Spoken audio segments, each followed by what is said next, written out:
10 ఏళ్లు తెలంగాణను పాలించి ఇప్పుడు విపక్షంలో కూర్చున్న బీఆర్ఎస్కు వారసత్వ కష్టాలు వచ్చిపడ్డాయి. తనయుడిగా పార్టీ వర్కింగ్ ప్రెసిడెంట్గా కేటీఆరే కాబోయే పూర్తిస్థాయి నాయకుడని క్యాడర్ భావిస్తూ ఉండగా ఇప్పుడు కల్వకుంట్ల కవిత వర్గం జోరు పెంచింది. కేటీఆరే ఎందుకుండాలి, కవితకు ఏం తక్కువ అన్నట్లుగా ఆమె అనుచరులు ప్రశ్నిస్తున్నారు. ఇటీవలే జరిగిన పోటాపోటీ నినాదాలు ఇందుకొక సంకేతం మాత్రమేనని భావించాల్సి ఉంటుంది. ఇది కేటీఆర్ వర్సెస్ కవిత యుద్ధానికి నాందిగా కూడా చెబుతున్నారు. కొత్త ఏడాది రోజే పార్టీలో పెద్ద వివాదానికి తెరలేచిందని కూడా లెక్కలు వేస్తున్నారు.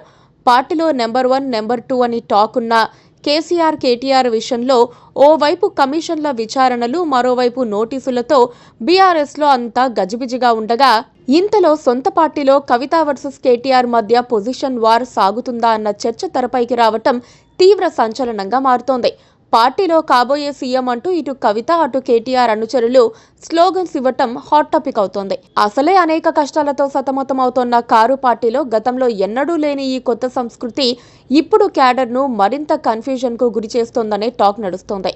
తెలంగాణలో రాజకీయ పరిణామాలు మారాయి. రేవంత్ రెడ్డి ప్రభుత్వం వరుస కేసులతో బీఆర్ఎస్ను ఉక్కిరిబిక్కిరి చేస్తోంది.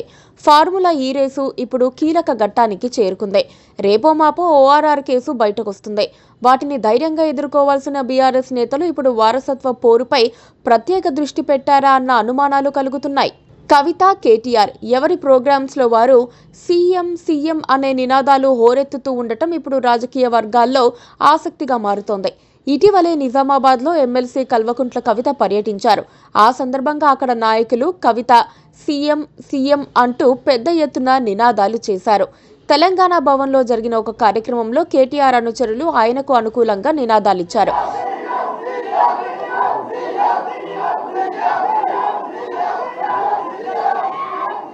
కేటీఆర్ను సమర్థిస్తూ వస్తున్న నినాదాలను కొంతమేర ఓకే అని చెప్పొచ్చు. ఎందుకంటే 10 ఏళ్లుగా బీఆర్ఎస్లో ఆయన నెంబర్ 2 పొజిషన్లో కొనసాగుతున్నారు.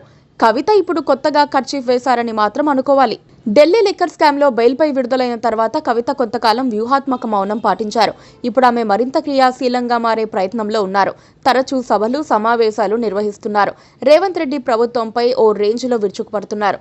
ఇక సీఎం అభ్యర్థి విషయంలో కవిత పేరు ఇటీవలే తరచూ వినిపిస్తోంది.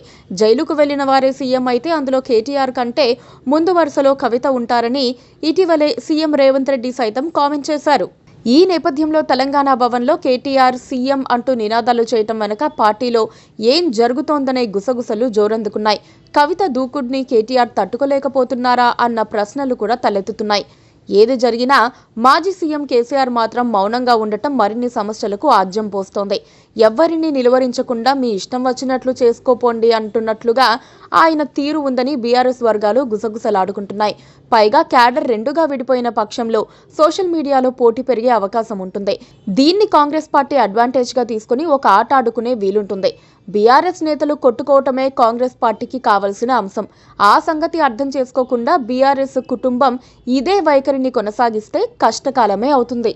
Please do subscribe to Please do subscribe to Please do subscribe to Please do subscribe to Please do subscribe to Please do subscribe to KTV Telugu. KTV Telugu. KTV Telugu. KTV Telugu. KTV Telugu. KTV Telugu. Please do subscribe to KTV Telugu.